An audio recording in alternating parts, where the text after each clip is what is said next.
My name is Caroline Whitman, and for years I thought I was living a dream. At 38, I was a successful novelist, residing in a charming Manhattan brownstone with my husband, Mark, a financial advisor whose soothing voice could ease my worries in moments. The way he said my name, gentle, deliberate, felt like a vow. Each day began with a tender kiss on my forehead and coffee brewed to perfection. Every night ended with him murmuring that I was his everything. I believed every word. But one night everything unraveled. It was nearly midnight when I woke to an empty bed. I assumed Mark was downstairs, perhaps grabbing a late-night snack or checking something trivial. I turned over, expecting to slip back into sleep. Then I heard a voice, his voice coming from his study, low and deliberate.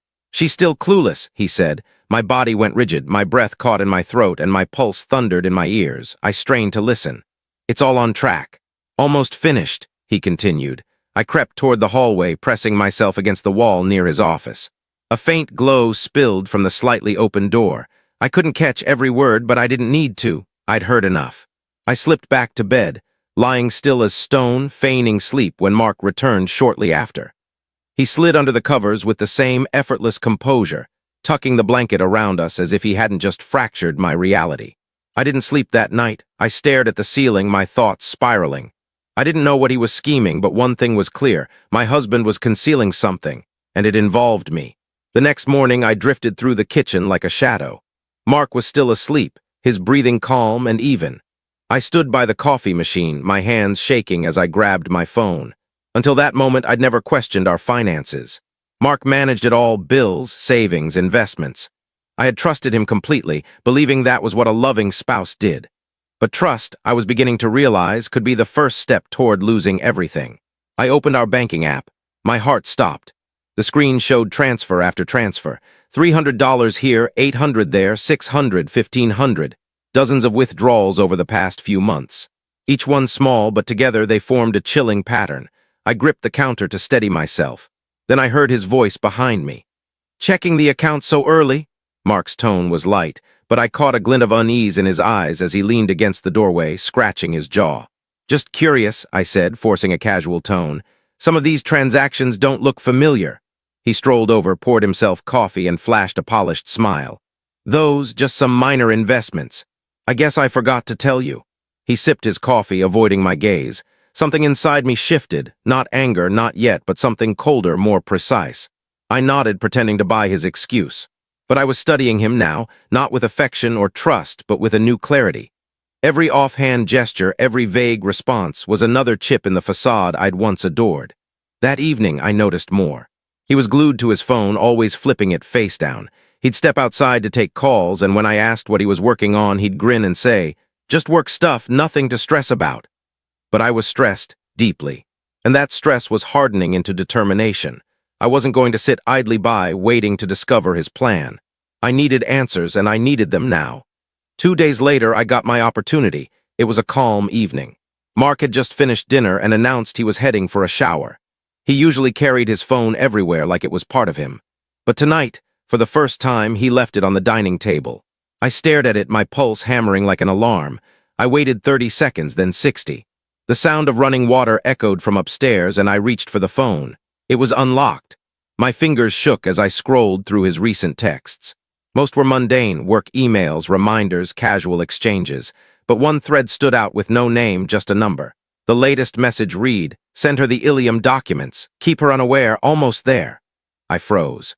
I reread it then again, my mind racing. Ilium, documents, keep her unaware. Was her me? Was he sending someone something about me? My stomach churned. I placed the phone back exactly as it was, careful not to leave a trace. Then I walked to the kitchen, splashed cold water on my face, and tried to calm my racing breath. The shower was still running. I had a few more minutes, but my thoughts wouldn't stop. Mark wasn't just deceiving me. He wasn't just unfaithful. He was orchestrating something big, and I was the target. Later that night, when he climbed into bed, he kissed my forehead as usual. "You okay?" he asked, his voice gentle. I nodded, offering a faint smile. "Just exhausted." Inside, I was screaming. He didn't know I'd seen the message. He thought I was still oblivious. That was his mistake, and I intended to use it. The next morning, as soon as Mark left for work, I called Anna. Anna Prescott wasn't just my college best friend. She was a sharp estate lawyer. We drifted apart for a while but reconnected last summer over coffee. I never thought I'd need her like this. When she answered, I didn't hold back. My voice trembled as I told her everything. Mark's late-night whispers, the secret withdrawals, the text about the Ilium documents. She listened silently. When I finished, she asked one question. How much money are we talking about? Close to $500,000, I said. There was a pause. Then her voice returned, steady and firm. Caroline, we need to secure your assets immediately. My legs felt weak, so I sank onto the couch. Are you sure? I whispered. Yes, if you wait, he'll make his move. We'll set up a trust in your name. It'll be legally untouchable. He won't get a cent. I swallowed hard. The apartment, the savings, my book earnings, the investments, everything I'd worked for was at stake. Do it, I said. The next 72 hours were a whirlwind of paperwork, signatures, and calls. Anna worked relentlessly. She brought in her team, and we transferred the apartment title into the trust, secured the investment accounts, and protected every asset under my legal control. By the time Mark came home on the third day, I had done the unthinkable. I had shielded myself from the man I once trusted completely. He walked in with takeout, flashing his usual warm smile. Thought we'd do Thai tonight, he said brightly. I nodded and took the bag from him. He had no clue everything had changed. The documents were signed, the funds secured, the walls built. He could try whatever he wanted, but he'd never touch my assets again, and I wasn't going to tip him off. Let him think I was still unaware. Let him make his move, because now I was prepared. 4 days later, Mark acted. It was a Friday evening. He came home earlier than usual, dressed in a sharp suit, looking almost smug as he set his briefcase down and sat across from me at the dining table. We need to talk, he said, sliding a folder toward me. I stayed calm. I opened it slowly, revealing the contents, divorce papers. I think it's for the best, he said, his tone rehearsed. We've drifted apart. I don't want this to get messy. I looked at him, my expression neutral. Really? I asked. He faltered for a moment, just long enough for me to notice the flicker of doubt in his eyes. Then he nodded. Yes, it's better this way. I took a deep breath and pushed the folder back toward him. Before we go further, there's something you should know. His brows furrowed. What? I leaned forward slightly, my voice steady. I've already protected everything. He blinked. What? The apartment, the accounts, my royalties, all of it. It's in a trust now. You can't touch it. His face paled. What are you talking about? I mean, I said, my voice unwavering, you don't get to walk in here with divorce papers and walk away with half my life. His jaw clenched, his hand tightening around the folder's edge. You can't do that. I already have. He stared at me, searching for a crack in my resolve, but I didn't give him one. You were right about one thing, I said softly. Life is unpredictable. He stood abruptly, pushing back from the table. We'll see you in court, he said, his voice sharp and cold. I smiled and stood as well. Go ahead, try. He stormed out of the room. For the first time in weeks, I breathed deeply. He knew now. I was no longer the woman he could deceive. I thought the worst was behind me. I was mistaken. 3 days after Mark left, I noticed something odd at work, whispers, sidelong glances. Colleagues who once greeted me warmly now avoided my gaze. It wasn't my imagination. It was too consistent. Then my assistant, Rachel, entered my office, her face pale, clutching a printout. You need to see this. It was a screenshot from an anonymous online forum. The post was titled, CFO Diverts Funds in Divorce Scheme. It accused an unnamed executive of siphoning company money to protect herself in a divorce, hinting at illegal activity. In the comments, someone had named me. It's Caroline Whitman, dig into her. My blood ran cold. Mark, I knew it was him. He's trying to destroy me, I whispered. Rachel nodded gravely. If this spreads, it could ruin your reputation, or worse. I paced the room, my mind racing. I had spent years building my career, my credibility, through hard work and integrity. Now one lie could dismantle it all. I need to call Anna, I said, grabbing my phone. That evening I met Anna at her office. My voice trembled with a mix of fear and rage as I explained the situation. This isn't just personal anymore, I said.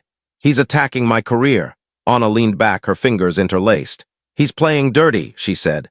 Trying to pressure you into a settlement. He wants you to cave. I met her gaze. I'm not giving in, she nodded, already drafting a letter. First, we send a cease and desist. If he keeps this up, we'll sue for defamation and reputational damage. A flicker of hope sparked within me. He thought he could break me with lies, but he had underestimated me. I wasn't afraid of the truth. And I wasn't going anywhere. Just when I thought I'd seen the extent of Mark's tactics, he sank lower. 3 days later, Anna called me to her office, her voice tense. He's filed a lawsuit, she said as I arrived. He's accusing you of financial fraud. My stomach dropped. What? He claims you illegally transferred marital assets. He's alleging you embezzled from your joint accounts. I sank into the chair across from her. He's serious? He is, Anna said, her tone grim. She slid a file toward me. And there's more, he has a co-plaintiff. I opened the folder. The name hit me like a blow. Ilya Mero, the name from the text on Mark's phone. Who is he? I asked. Anna folded her arms. A known con artist. He's tied to several cases involving falsified documents. No convictions, but plenty of suspicion. I scanned the documents. They were meticulous, filled with fabricated transactions and forged signatures that mimicked mine. These aren't real, I said, my voice rising. They're fake. Anna nodded. We know. But we need to prove it, and quickly. My hands balled into fists. The fear I'd been carrying turned to fury. He was trying to drown me in lies. Again, Anna's eyes narrowed. Let's make sure those lies bury him instead. She handed the file to a forensic finance specialist.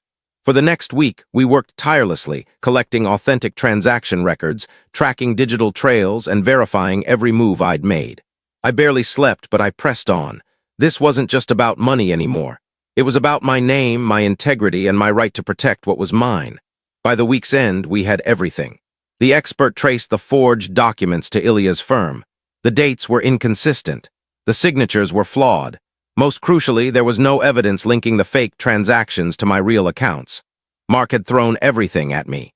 But the truth was stronger, and it was on my side. A month later, we entered the courtroom. Anna was poised, razor-sharp. I sat beside her, dressed in navy, my posture straight, my hands steady. Across the room, Mark looked diminished, irritable, restless, unprepared. The judge examined our evidence meticulously. Our documentation was flawless. Ilya never appeared. When the ruling was announced, I closed my eyes, not in relief but in closure. The court dismissed Mark's claims. He was denied access to my trust. His defamation attempts backfired, and he was ordered to pay my legal fees. After the hearing, he approached me in the hallway. You didn't have to do this, he said, his voice low. I looked him in the eye. No, Mark, you didn't have to do this. Then I walked away for good. In the weeks that followed, I began rebuilding my life piece by piece. I returned to writing. I took long walks in Central Park. I let calm replace chaos. I didn't celebrate, I reflected. Victory doesn't always feel like triumph. Sometimes it's just the quiet after a storm. Sometimes it's the absence of fear. I learned a lesson every woman should know. Trust is precious, but control over your life is a right. No matter how devoted someone seems, never surrender your power blindly. Know your value. Protect your future. Act before it's too late. And if someone tries to break you with betrayal, stand. Stand and let the truth speak louder than vengeance. If you're still reading, thank you. If this story struck a chord, share it. Like, comment, let others know they're not alone. Because strength isn't just surviving the storm. It's learning to claim the sky afterward.